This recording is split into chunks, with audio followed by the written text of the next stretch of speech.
Welcome to the Learn English POC by VI, your go-to destination for improving your English skills step by step. Whether you're a beginner or looking to refine your speaking, listening, or vocabulary, we've got you covered. Each episode focuses on practical tips, real-world conversations, and effective strategies to help you speak confidently and naturally. So you wanted a deep dive into dental health, specifically cavities and bad breath. But your sources also hinted at some connections to manifestation and positive thinking. Things get really interesting there. Today we'll explore both the practical stuff and those intriguing mind-body connections. I love it when seemingly separate areas of life overlap. Me too. Yeah. Our source material is an interview with Dr. Sandesh Maykar, a well-known aesthetic dentist in India. He was featured on the Parak Gupta YouTube channel. You may have heard of Dr. Maykar. He's treated quite a few celebrities, and he's really passionate about educating people about oral health. It's important to clarify what we mean by aesthetic dentistry, because it can be misunderstood. It's not just about making teeth look picture perfect. Aesthetic dentistry actually combines different dental disciplines to create a smile that's both beautiful and functional. Think of it as creating a smile that works well and also looks natural and harmonious with your face. So you want practical advice for taking care of your teeth. And you're also curious about how these unexpected topics, dental health, manifestation, positivity, might be linked. Let's start with one of your initial questions. Cavities. What exactly causes them to it?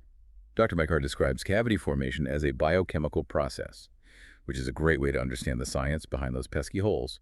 Basically, when sugar particles hang out on your teeth, they attract bacteria. These bacteria produce acid, and that acid is what gradually eats away at your enamel, Leading to cavities. Okay, so sugar feeds the bacteria that attack our teeth. And I remember reading that catching cavities early is crucial. Dr. Maykar talks about the different stages a cavity goes through, right? Yes, he highlights how a cavity progresses. It starts in the enamel, the outer layer of your tooth. At this stage, you won't even feel any pain. Then as the cavity grows, it reaches the dentin, the layer beneath the enamel. This is when you might start experiencing sensitivity, especially to cold things.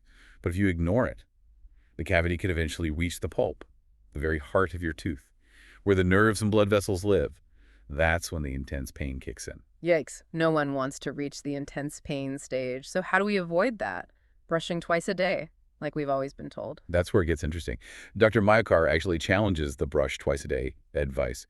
He recommends brushing both day and night for optimal oral hygiene. So it's not enough to just brush in the morning. We need to be brushing before bed too. Why is that so important? He explains that while brushing in the morning is great for freshening breath and removing any buildup from the night, brushing at night is crucial for removing food particles and bacteria that have accumulated throughout the day. This helps prevent those bacteria from feasting on your teeth while you sleep, leading to acid production and eventually cavities. That makes a lot of sense. It's all about disrupting that bacteria party before it gets out of control. But I'm guessing there's more to it than just how often we brush. What about the technique? Does that matter too? Absolutely. Dr. Maykar really emphasizes the importance of the right technique. He recommends using a light grip, no need to scrub vigorously, and opting for a soft bristled brush. He even reminds us to make sure those bristles are straight and to replace our toothbrush every 3 months. Those details seem easy to overlook. I have to admit, I'm probably guilty of hanging on to my toothbrush for too long. It's a common mistake, but think of it this way. Worn-out bristles are less effective at cleaning and can even damage your gums. Okay, that's a good reminder. New toothbrush. Here I come. So I've got the brushing down. Now, what about toothpaste? Are all toothpastes created equal? Not exactly. Dr. Maykar explains that the size of the particles in toothpaste, something called RDA, can actually impact your enamel. RDA? I'm not familiar with that. What is it exactly? RDA stands for relative dentin abrasivity. Think of it like this. Imagine RDA as the grit of the toothpaste. A lower RDA means the toothpaste is gentler on your enamel, while a higher RDA means it's more abrasive. Okay, so lower RDA is generally better for everyday use. Exactly. For general use, Dr. Maykar recommends toothpaste with an RDA below 70. Those whitening toothpastes you see, the ones with a higher RDA, are more about removing surface stains than actually changing your enamel color. They should really be used sparingly, and ideally with your dentist's guidance. That's interesting. So those whitening toothpastes are kind of like sandpaper. Good for occasional stain removal, but not something you want to use all the time because they can wear down your enamel. That's a great analogy.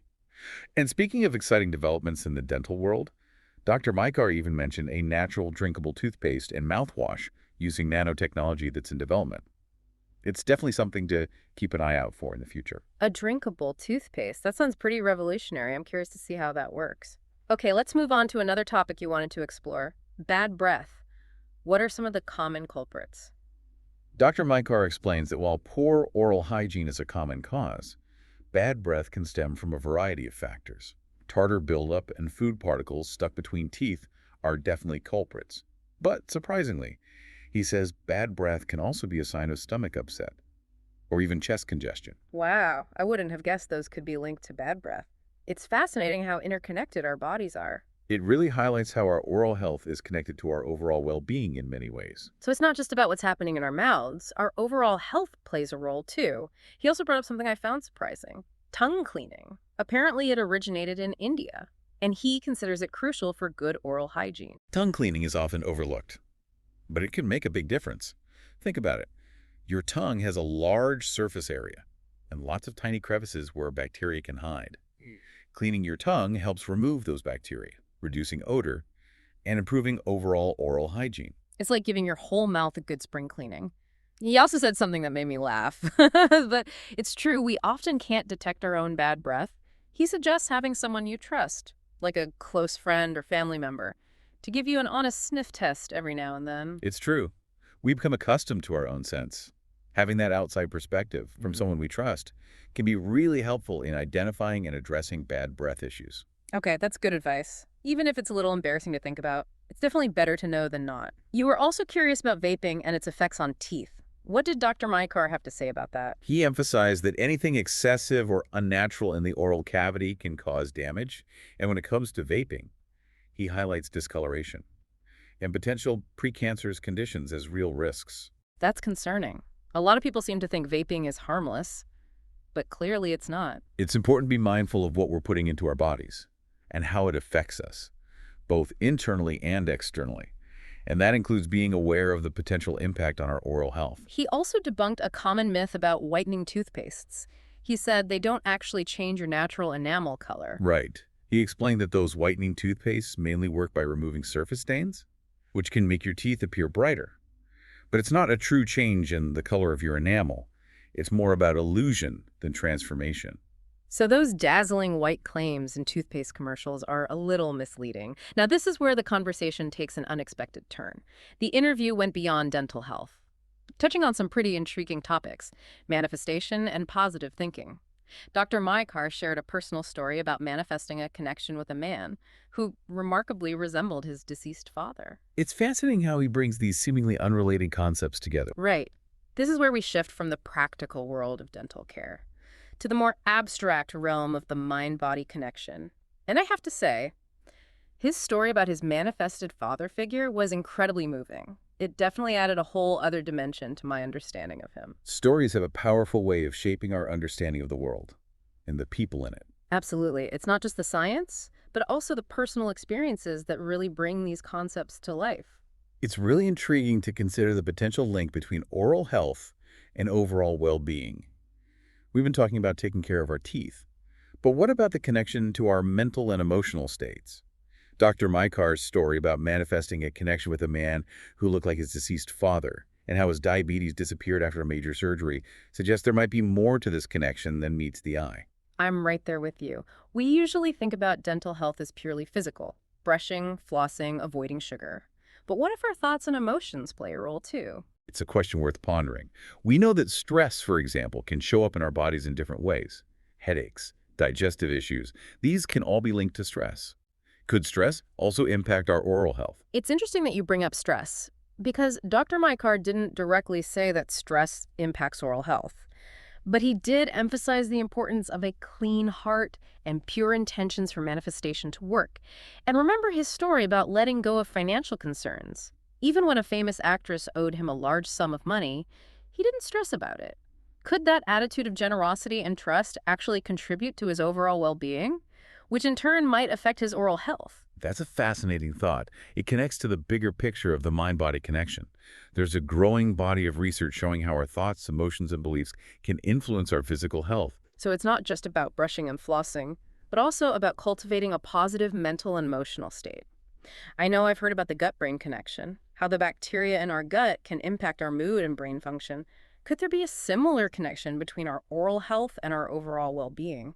It's definitely possible. We know that stress weakens the immune system, making us more susceptible to infections, and that includes infections in the mouth. Stress can also lead to teeth grinding, which can wear down enamel and cause jaw pain. And let's not forget about those comfort foods we tend to crave when we're stressed. Sugary treats that are no friend to our teeth. That makes sense. So stress could indirectly impact our oral health by weakening our immune system, increasing unhealthy habits like teeth grinding, and even making us crave sugary snacks. It's like a chain reaction. Exactly. So while we can't definitively say that positivity directly causes good oral health, it's worth considering the potential influence of our mental and emotional state. Taking care of our mental and emotional health could indirectly benefit our oral health as well. So instead of just focusing on the mechanics of brushing and flossing, we might also want to pay attention to our stress levels, cultivate a sense of gratitude, and practice self-acceptance. Absolutely. It's about taking a holistic approach to health. It's not just about treating specific symptoms in isolation. It's about nurturing ourselves as whole beings, mind, body, and spirit. It's like there's this whole other dimension to dental care that we often overlook. It's not just about what we do in the dentist chair, but also about how we live our lives. It's about recognizing that our physical, mental, and emotional states are all interconnected. Right. And taking care of one aspect can positively influence the others. It's all connected. Yeah. Dr. Maikar also brought up the importance of surrounding ourselves with people who can give us honest feedback, even if it's about something as potentially embarrassing as bad breath. Yes. He encouraged us to have someone we trust who can tell us if our breath is less than fresh. He really stressed the importance of having that outside perspective. It's true. Sometimes we need someone else to point out things we might not notice ourselves. And this goes beyond bad breath.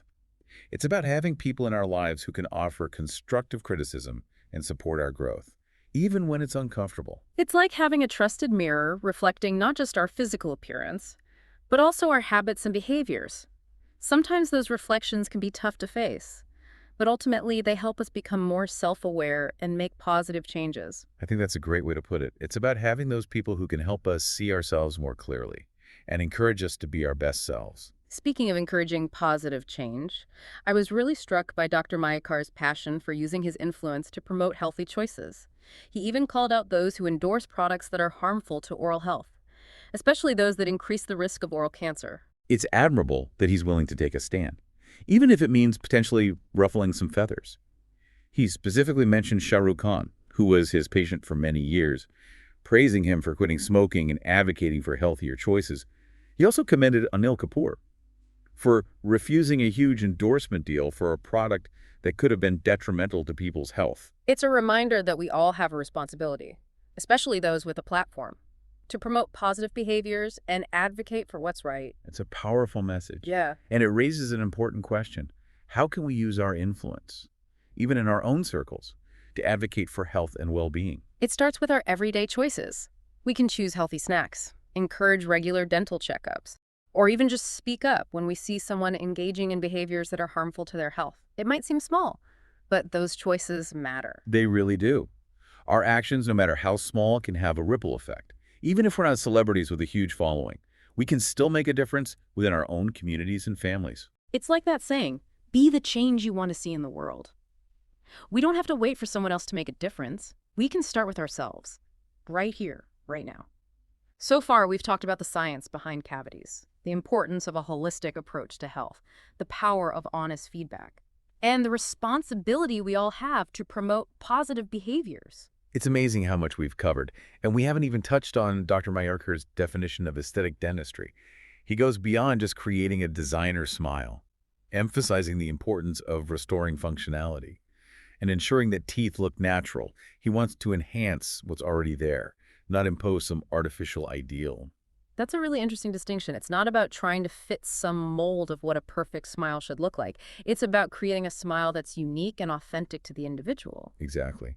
And I think that philosophy can be applied to life in general. It's about embracing our unique qualities and striving for a sense of balance and harmony, both internally and externally. It's about recognizing that imperfection can be beautiful, and authenticity is far more valuable than trying to fit into some arbitrary standard. It's interesting how Dr. Maikar's views on aesthetic dentistry seem to mirror his overall philosophy on life. It's not about striving for some artificial ideal of perfection. It's about embracing our unique qualities and creating a sense of harmony. I'm also struck by Dr. Maikar's definition of success. It's not just about money or professional accolades. It seems like he defines it more by the quality of his relationships, his commitment to helping others, and his overall sense of peace. That's right. Remember how he mentioned not even knowing his bank balance? That really struck me. You don't hear that from many successful people these days. It suggests a real detachment from material wealth and a focus on something deeper. It does. And what about his story about the actress who owed him a large sum of money? He didn't seem too worried about pursuing it. I wonder if that speaks to his belief in abundance. Maybe he's not solely focused on financial abundance, but rather on the richness of his experiences and connections. I think that's a great point. It's a refreshing perspective in a world that often equates success with the size of your bank account. Dr. Maikar seems to operate from a different set of values. He prioritizes goodwill, reputation, and personal satisfaction over purely monetary gains. It makes you wonder if that inner peace and contentment contributes to his overall well-being. And maybe, as we discussed earlier, that positive outlook could even have a ripple effect on his physical health, including his oral health. That's a fascinating link to explore. While we can't say for certain that a positive attitude directly causes good oral health, it's intriguing to consider the potential impact of our mental and emotional states on our physical well-being. It raises the question, could cultivating a sense of gratitude, practicing self-acceptance, and focusing on building genuine connections be just as important for our oral health as brushing and flossing? It's a compelling idea. And it circles back to that concept of holistic health we were talking about. It's about acknowledging that our minds, bodies, and spirits are all interconnected, and that nurturing all aspects of ourselves is essential for true well-being. I think what resonates most with me from this deep dive is Dr. Maikar's emphasis on self-acceptance and finding our own unique path. It's a powerful reminder to let go of those comparisons to others and embrace our individuality. That's a great takeaway, and I think it beautifully ties together everything we've explored in this deep dive, from the nitty-gritty of oral hygiene to the profound reflections on life, success, and the power of positivity. Dr. Maikar's insights offer a roadmap for not just a healthy smile, but a healthier, more fulfilling life. It's amazing how a conversation about cavities and bad breath could lead to such profound insights about life. Who knew? It's a testament to Dr. Maikar's wisdom and to the unexpected connections that emerge when we're willing to dive deeper into seemingly ordinary topics. So as we wrap up this exploration, I am left with a sense of awe and a renewed appreciation for the beauty of imperfection. It's about accepting ourselves as we are, flaws and all, and focusing on nurturing all aspects of ourselves, mind, body, and spirit. What stood out to you most from this deep dive? What new insights or questions will you carry with you? We'd love to hear your thoughts. Until next time, keep diving deep. Keep smiling.